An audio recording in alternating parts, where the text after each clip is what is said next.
Hello friends, good day to all of you. मैं राजन राज, स्वागत है आपका इंडियन साइंटिफिक पे।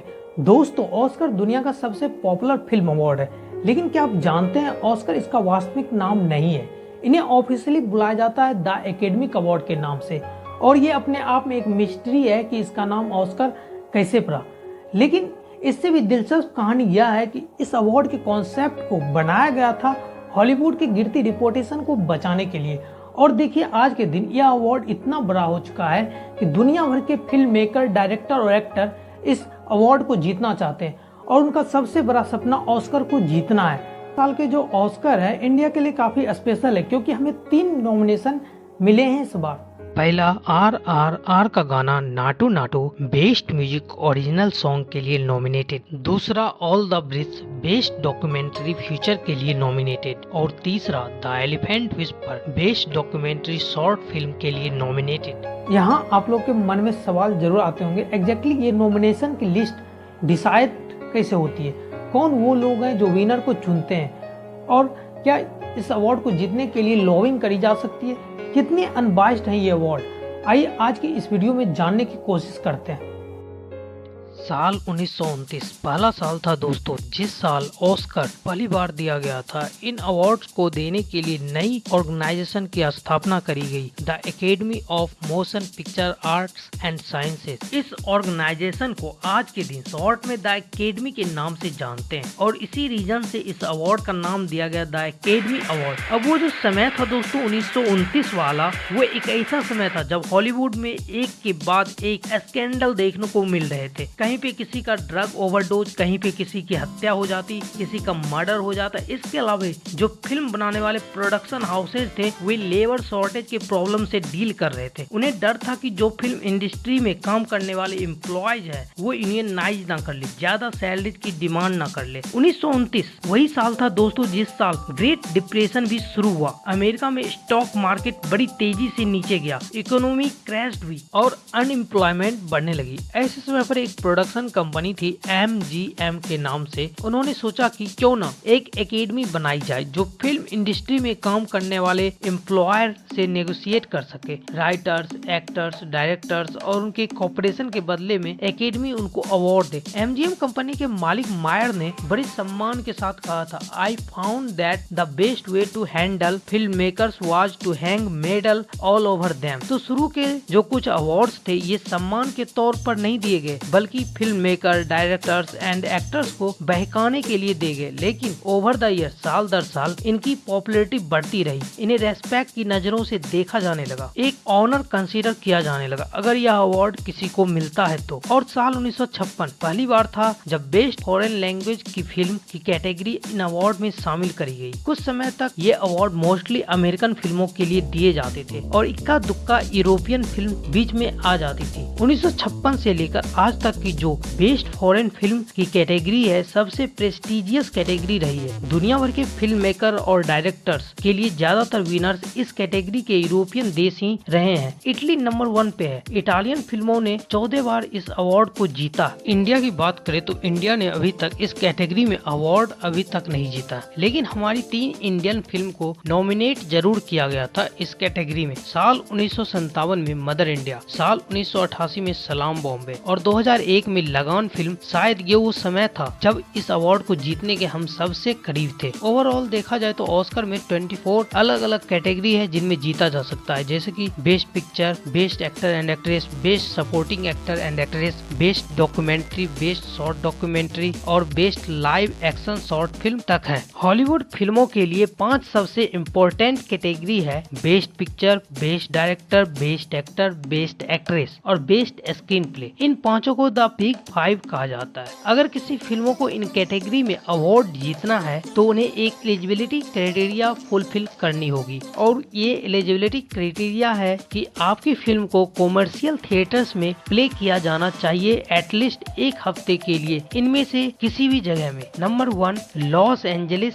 County, number 2 the city of New York, number 3 the Bay Area, number 4 Chicago city in Illinois, number 5 Miami city in Florida, या फिर Atlanta Georgia. किसी एक particular year के 1 जनवरी से 31 दिसंबर के बीच में आपकी फिल्म कम से कम एक हफ्ते के लिए इनमें से किसी भी एक जगह में कॉमर्शियल थिएटर में प्ले होनी चाहिए। क्राइटेरिया ज्यादा मुश्किल नहीं है, क्योंकि ज्यादातर जो पॉपुलर फिल्में होती है वो आज के दिन एक हफ्ते के लिए अमेरिका के इन थिएटर्स में चल ही जाते हैं। कुछ अवार्ड कैटेगरी के लिए एक्सेप्टेशन दी गई है, जैसे कि डॉक्यूमेंट्री और शॉर्ट फिल्म्स के लिए जो अवार्ड दिए जाते हैं उनकी रिक्वायरमेंट अलग है। उन्हें एक्चुअली में ऑफिशियली सबमिट किया जाना चाहिए उन फिल्मों के प्रोड्यूसर्स के द्वारा, और जो फॉरेन लैंग्वेज के कैटेगरी है उसके लिए रिक्वायरमेंट है कि जिस देश के वो फिल्म है वो देश अपनी तरफ से इस फिल्म को सबमिट करे। इस कैटेगरी में हर देश एक फिल्म को सबमिट कर सकता है। इस साल इंडिया की तरफ से जिस फिल्म को officially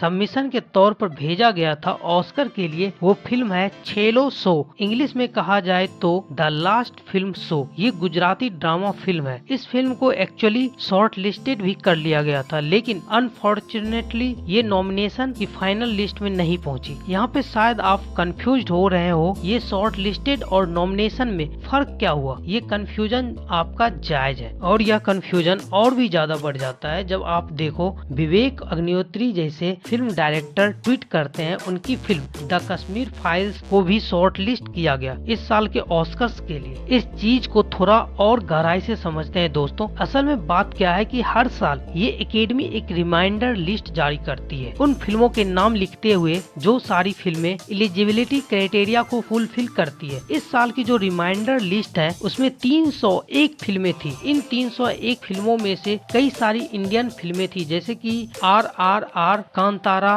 Gangubai, rocketry, last film show, और इसमें एक फिल्म द कश्मीर फाइल्स भी थी। इस लिस्ट के निकलते ही विवेक अग्निहोत्री ट्वीट करते हैं कि उनकी फिल्म को शॉर्ट लिस्टेड कर लिया गया ऑस्कर 2023 के लिए। अगले ट्वीट में वो कहते हैं कि उनके फिल्म में काम करने वाले एक्टर अनुपम खेर, दर्शन कुमार, पल्लवी जोशी को बेस्ट एक्टर कैटेगरी के लिए शॉर्ट लिस्टेड कर लिया गया है। क्या इसका मतलब ये हुआ दोस्तों कि ये सारी फिल्में शॉर्ट लिस्टेड थी? इस रिपोर्ट के टाइटल को पढ़े जरा। Reminder list of productions eligible for 95th Academy Awards. Short list शब्द का एक जगह पर भी जिक्र नहीं किया गया इस 44 पन्ने के इस रिपोर्ट में। ऐसा इसलिए क्योंकि reminder list basically eligible film की एक लंबी लिस्ट है। वो सारी फिल्में जो एलिजिबिलिटी क्राइटेरिया को फुलफिल करती है। पर एलिजिबिलिटी क्राइटेरिया क्या था कि वो जो फेमस अमेरिकन शहर थे उनके फिल्म थिएटर में फिल्म कम से कम एक हफ्ते के लिए प्ले होना चाहिए। जो भी बॉलीवुड की फिल्में, इंडियन फिल्में अच्छा परफॉर्म करी, अच्छी चली, उन सब का नाम आपको इस लिस्ट में देखने को मिलेगा। तो एलिजिबल होना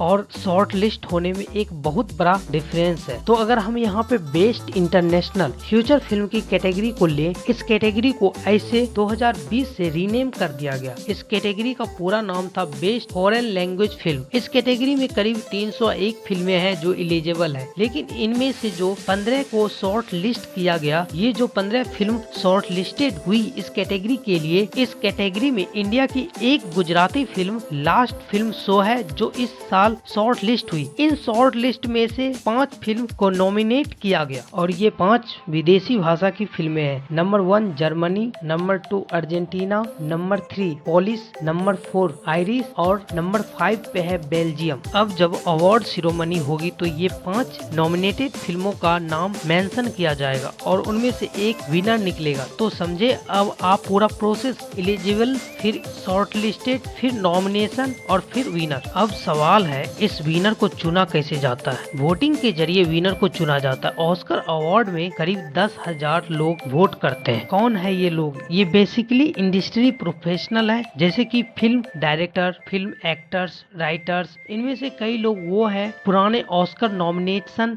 जीते हैं या फिर ऑस्कर अवार्ड जीते हैं। इन अलग अलग वोटर को 17 भागों में बांटा गया है, जैसा कि एक हो गया डायरेक्टर का ब्रांच, और एक ब्रांच हो गई कास्टिंग डायरेक्टर्स की, एक प्रोड्यूसर की, एक एग्जीक्यूटिव की। और जिस कैटेगरी में अवार्ड दिया जा रहा है उस ब्रांच के लोग उस कैटेगरी के लिए वोट करते हैं। जैसा कि अगर बेस्ट एक्टर के लिए अवार्ड दिया जाए तो वोटिंग करते हैं सिर्फ एक्टर। बेस्ट डायरेक्टर का अवार्ड दिया जा रहा है तो वोटिंग करते हैं उसमें सिर्फ डायरेक्टर्स। इस सेंस से तो काफी फेयर सिस्टम है। वोटिंग करने का जो प्रोसेस है ये बैलेट पेपर के थ्रू किया जा सकता है या फिर ऑनलाइन भी किया जा सकता है। और इंटरेस्टिंग चीज ये है दोस्तों कि ज्यादातर अवार्ड की कैटेगरीज जो है उसमें सिंपल मेजोरिटी वोटिंग चलती है, यानी जिस एक्टर या डायरेक्टर को सबसे ज्यादा वोट्स मिले वो सिंपल एक्टर या डायरेक्टर अवार्ड जीत जाता है, जिसे सिंपल मेजोरिटी वोटिंग कहा जाता है। अवार्ड जीतने के बाद जो ट्रॉफी दी जाती है आज के दिन हम इसे ऑस्कर के नाम से जानते हैं। यह एक छोटा सा स्टेच्यू है जो कि मजबूत कांच का बना है और उसके ऊपर प्लेटिंग करी गई है 24 कैरेट गोल्ड की। दोस्तों इंटरेस्टिंग ये भी है, द्वितीय विश्व युद्ध के दौरान जब मेटल की शॉर्टेज चल रही थी तो इन ट्रॉफी को प्लांटेड प्लास्टर से बनाया गया 3 साल के लिए। ऑस्कर शब्द का पहली बार इस्तेमाल किया गया था 1934 अवार्ड सेरेमनी में वाल्ट डिज्नी के द्वारा, लेकिन एक्चुअली में इस शब्द का ओरिजिन कहां से हुआ इसको लेकर काफी चर्चा होती है। जैसे कि मैंने बताया ये अपने आप में एक मिस्ट्री है।